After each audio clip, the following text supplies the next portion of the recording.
Lack of confidence and too much effort is the reason you do not get an answer to your prayer. Many people block answers to their prayers by failing to fully comprehend the workings of the subconscious mind. When you know how your mind functions, you gain a measure of confidence. You must remember, whenever your subconscious mind accepts an idea, it immediately begins to execute it. It uses all its mighty resources to that end, and mobilizes all the mental and spiritual laws of your deeper mind. This law is true for good or bad ideas. Consequently, if you use it negatively, it brings trouble, failure, and confusion. When you use it constructively, it brings guidance, freedom, and peace of mind. The right answer is inevitable when your thoughts are constructive, when you're in tune with the infinite, and when you have love and goodwill to all. From this, it is perfectly obvious that the only thing you have to do in order to overcome failure is to get your subconscious to accept your idea or request by feeling its reality now. And the law of your mind will do the rest.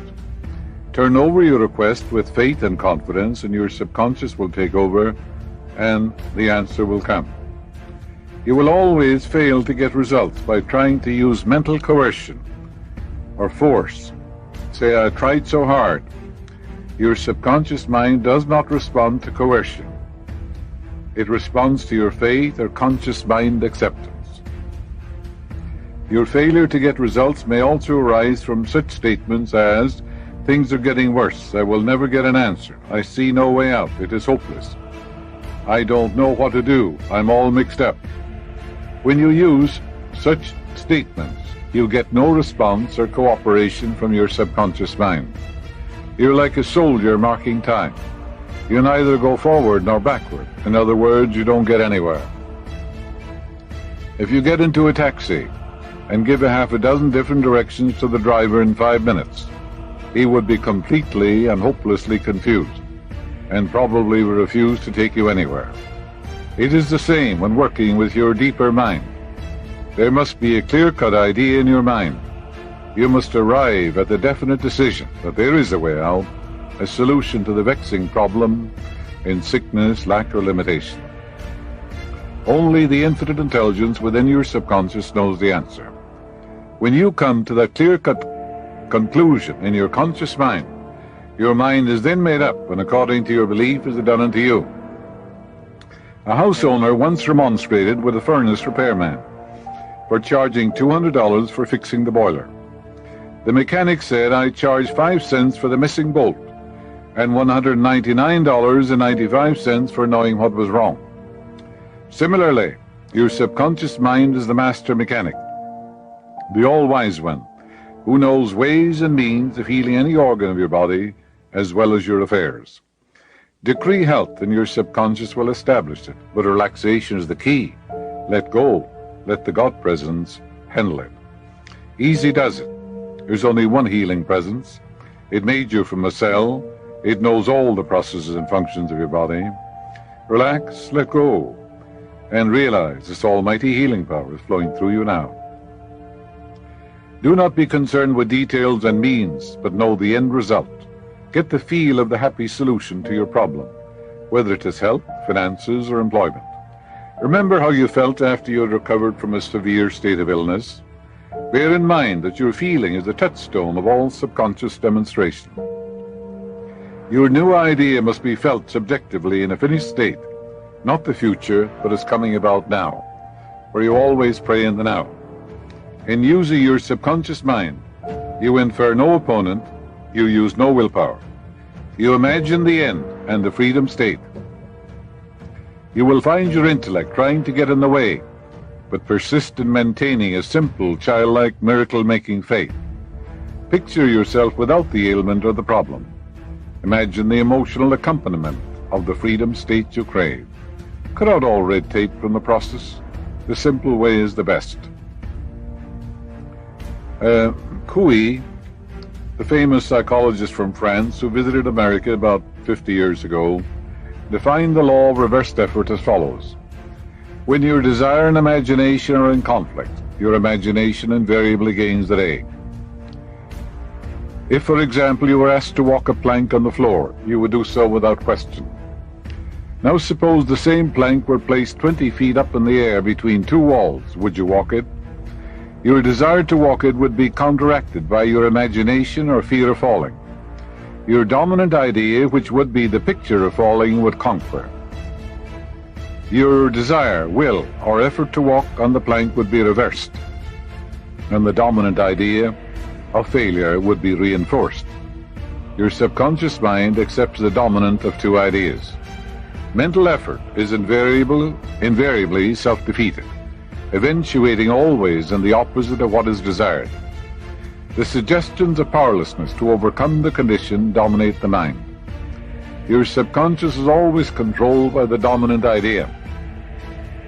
Your subconscious will accept the strongest of two contradictory propositions. The effortless way is the better. If you say, I want a healing, but I can't get it. I try so hard. I force myself to pray. I use all the willpower I have. You must realize that your error lies in your effort. Never try to compel the subconscious mind to accept your idea by exercising willpower. Such attempts are doomed to failure, and you get the opposite of what you prayed for. The following is a rather common experience.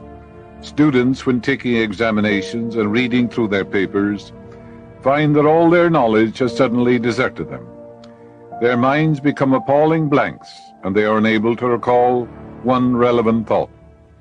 The more they grit their teeth and summon the powers of the will, the further the answers seem to flee.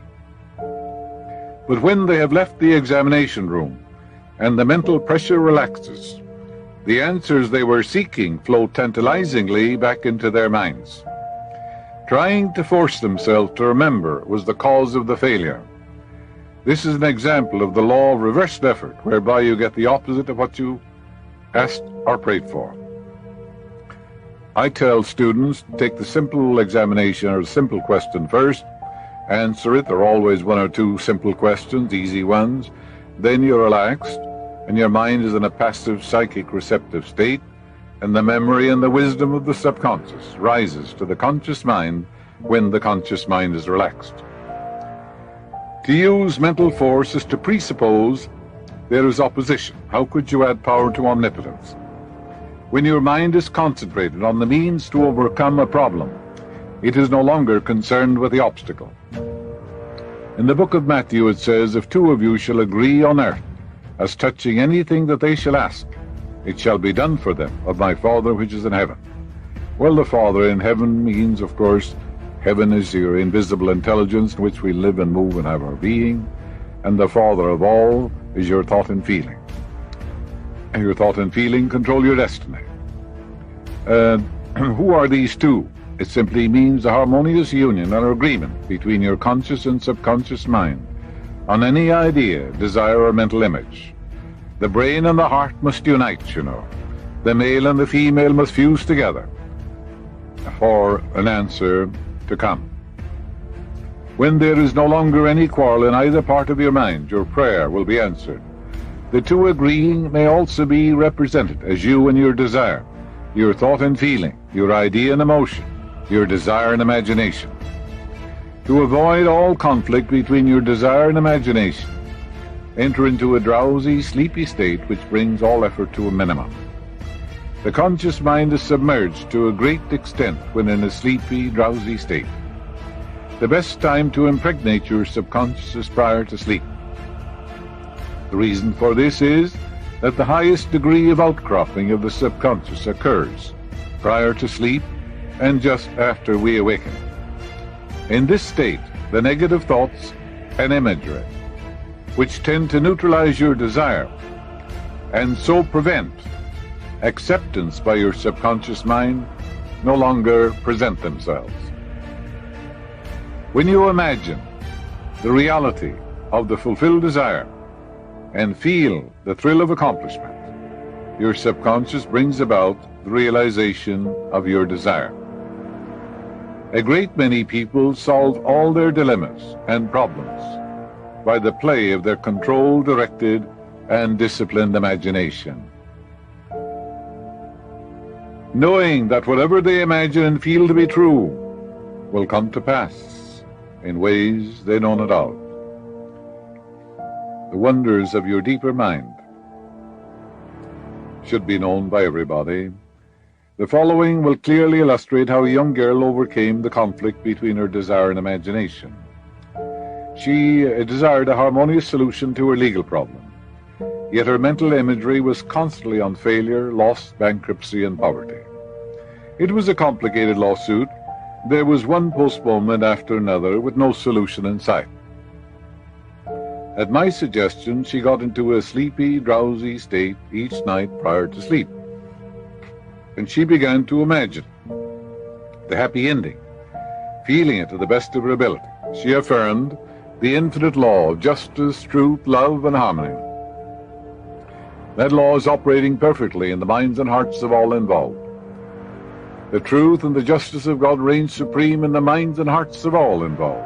It is God in action, which means all around harmony and peace.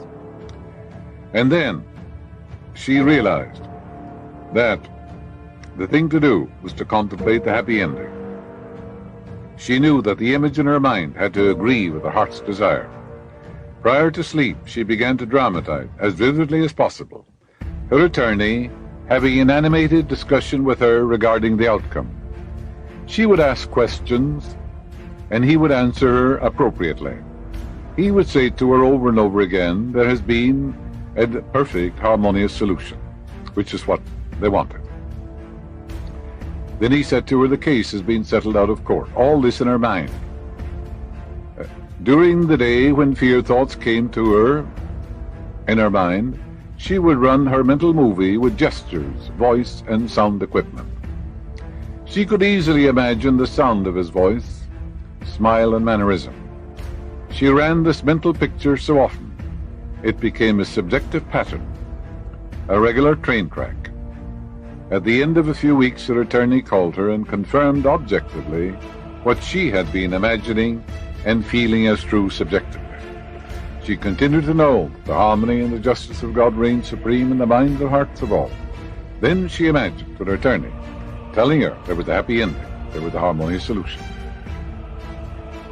And this is really what the psalmist meant when he wrote, let the words of my mouth, that is your thoughts, mental images, and the meditations of your heart, your feeling nature, your emotion, be acceptable in thy sight, O Lord, the law of your subconscious mind, my strength and my Redeemer. The power and wisdom of your deeper mind can redeem you from sickness, bondage, and misery. Nikola Tesla was a brilliant electrical scientist who brought forth the most amazing innovations. When an idea for a new invention came into his mind, he would build it up in his imagination, knowing that his subconscious mind would reconstruct and reveal to his conscious mind all the parts needed for its manufacture in concrete form. He decided to relax and let go. He turned it over to the deeper mind and said, this infinite intelligence gave me this idea, and it fulfills all the parts for me in divine order. Through quietly contemplating every possible improvement, he spent no time in correcting defects and was able to give the technicians the perfect product of his mind. He said, invariably, my device works as I imagined it should. In 20 years, there has not been a single exception. To show you about the power of letting go and let this supreme intelligence solve it for you. Famous chemist Frederick von Stradonich, Kekule, used his subconscious mind to solve his problem as follows.